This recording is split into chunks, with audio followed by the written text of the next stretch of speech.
नमस्कार। आज हम बात करेंगे एक ऐसी कंडीशन के बारे में जो लाखों लोगों की जिंदगी का हिस्सा है, डायबिटीज। पर यह सिर्फ एक बीमारी नहीं है, ये तो एक पहेली है। सोचिए, एक ऐसा शरीर जो ऊर्जा के समंदर में तैर रहा है, लेकिन फिर भी अंदर से भूखा है ना अजीब? चलिए, इसी मीठे खतरे की तह तक चलते हैं। तो यही वो पहेली है जो डायबिटीज की जड़ में है। खून में तो एनर्जी मतलब कि शुगर भरी पड़ी है, लेकिन बॉडी के जो सेल्स हैं जिन्हें इसकी सबसे ज्यादा जरूरत है, वो बेचारे भूखे हैं। ये कैसे मुमकिन है? मतलब खाना सामने पड़ा है पर खा नहीं सकते। इसी सवाल का जवाब हमें इस पूरी कहानी को समझने में मदद करेगा। तो आज हम क्या क्या देखने वाले हैं? सबसे पहले समझेंगे इस मीठे से लगने वाले पैराडॉक्स को, फिर जानेंगे कि डायबिटीज असल में है क्या। इसके बाद टाइप 1 और टाइप 2 में क्या फर्क है, ये देखेंगे। फिर समझेंगे कि ये शरीर पर कैसे एक डोमिनो इफेक्ट की तरह असर डालता है, और आखिर में बात करेंगे कि इस मॉडर्न बीमारी को मैनेज कैसे किया जा सकता है। तो चलिए शुरू करते हैं पहले हिस्से से, मिठास का विरोधाभास। यहां हम देखेंगे कि आखिर कैसे शरीर का सबसे जरूरी फ्यूल यानी शुगर एक खतरनाक दुश्मन बन जाता है। तो सवाल उठता है, ये डायबिटीज मेलिटस आखिर है क्या? चलिए इस भारी भरकम से लगने वाले मेडिकल टर्म को जरा आसान भाषा में समझते हैं। देखिए, सीधी सी बात है, डायबिटीज मेलिटस एक ऐसी क्रॉनिक मतलब लंबे समय तक चलने वाली मेटाबॉलिक प्रॉब्लम है जिसमें शरीर ग्लूकोज को सही से हैंडल नहीं कर पाता। नतीजा, खून में ग्लूकोज का लेवल खतरनाक हद तक बढ़ जाता है। और मजे की बात तो यह है कि इसका सुराग इसके नाम में ही है। मेलिटस जो है वो एक लैटिन शब्द है जिसका मतलब होता है शहद जैसा मीठा। ऐसा इसलिए क्योंकि पुराने जमाने में डॉक्टर्स ने नोटिस किया था कि डायबिटीज के मरीजों का यूरिन, तो कोई डायबिटिक है या नहीं ये पता कैसे चलता है? डॉक्टर्स कुछ खास नंबर्स को देखते हैं। अगर फास्टिंग ब्लड शुगर मतलब खाली पेट 126 mg पर डेसीलीटर से ज्यादा हो, या फिर खाना खाने के बाद 200 को पार कर जाए, तो उसे डायबिटीज की कैटेगरी में रखा जाता है। ये नंबर्स आप समझ लीजिए हेल्थ और बीमारी के बीच की एक लक्ष्मण रेखा है। ये जो 126 mg पर डीएल का नंबर है ना फास्टिंग में, ये बहुत जरूरी है। ये सिर्फ एक आंकड़ा नहीं है, ये शरीर की तरफ से एक वार्निंग साइन है। ठीक है, तो अब ये तो समझ आ गया कि डायबिटीज क्या है। अब इसके दो मेन टाइप्स को समझते हैं, टाइप 1 और टाइप 2। देखिए, दोनों में ही आखिर में होता तो हाई ब्लड शुगर ही है, पर वहां तक पहुंचने के रास्ते बिल्कुल अलग हैं। टाइप 1 को एक प्रोडक्शन प्रॉब्लम की तरह समझ सकते हैं। इसमें होता क्या है कि शरीर का अपना ही इम्यून सिस्टम गलती से इंसुलिन बनाने वाले सेल्स पर हमला करके उन्हें खत्म कर देता है, मतलब इंसुलिन का प्रोडक्शन ही बंद। दूसरी तरफ है टाइप 2, जो एक कम्युनिकेशन प्रॉब्लम है।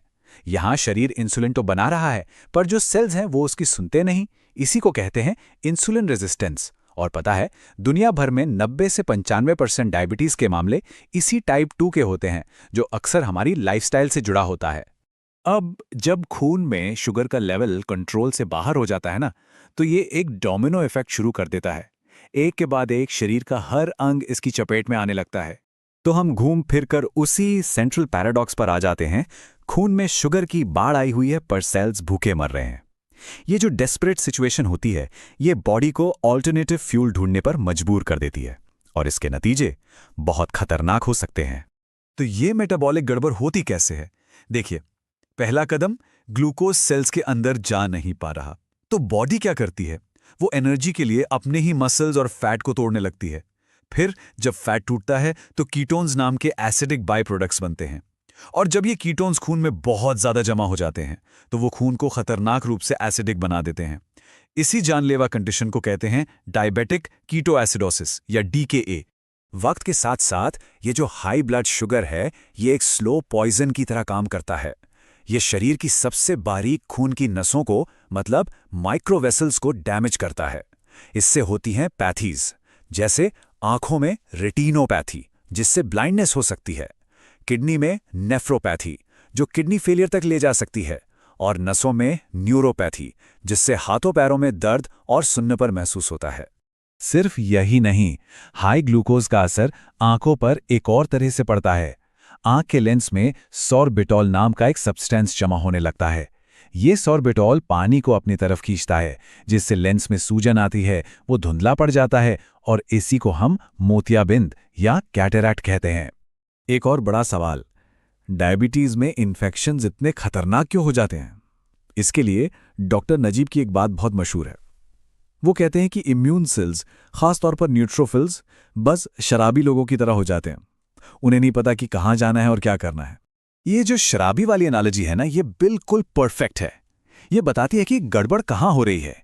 एक तरफ तो हाई ब्लड शुगर बैक्टीरिया के पनपने के लिए एक परफेक्ट माहौल बना देता है, और दूसरी तरफ जो हमारे इम्यून सेल्स हैं वो कमजोर पड़ जाते हैं। वो इन्फेक्शन वाली जगह तक ठीक से पहुंच नहीं पाते, और अगर पहुंच भी गए तो हमला करने वाले माइक्रोब्स को खत्म नहीं कर पाते। तो इतनी सारी सीरियस कॉम्प्लिकेशंस की बात सुनकर चिंता होना लाजमी है, पर यहां एक अच्छी खबर भी है। डायबिटीज को मैनेज करना, मतलब इसका प्रबंधन करना बहुत जरूरी है, और सही स्ट्रैटेजीज के साथ इसे कंट्रोल में रखा जा सकता है। मैनेजमेंट की बात करें तो एक बहुत ही इंपॉर्टेंट टूल है HbA1c टेस्ट। इसे ब्लड शुगर का 3 महीने का रिपोर्ट कार्ड भी कह सकते हैं। ये टेस्ट एक दिन का नहीं, बल्कि पिछले 3 महीनों का एवरेज शुगर कंट्रोल बताता है, जिससे एक लॉन्ग टर्म पिक्चर साफ हो जाती है। तो इसे मैनेज करने के 4 मेन पिलर्स हैं। पहला, डाइट में बदलाव, मतलब लो कार्ब हाई प्रोटीन। दूसरा, रेगुलर एक्सरसाइज। तीसरा, मुंह से ली जाने वाली दवाइयां जैसे मेटफॉर्मिन, जो अक्सर टाइप 2 में सबसे पहले दी जाती है। और चौथा, इंसुलिन रिप्लेसमेंट थेरेपी, जो टाइप 1 के मरीजों के लिए तो लिटरली लाइफ सेविंग है। जैसे जैसे हमारी मॉडर्न लाइफस्टाइल ज्यादा सेडेंट्री और प्रोसेस्ड फूड पर निर्भर होती जा रही है, डायबिटीज एक महामारी का रूप ले चुका है। और ये हमें एक बहुत बड़े सवाल पर लाकर खड़ा कर देता है। क्या डायबिटीज सिर्फ एक बीमारी है, या फिर ये हमारी आज की सभ्यता की, हमारी लाइफस्टाइल की एक गहरी बीमारी का लक्षण है? इस पर जरूर सोचिएगा।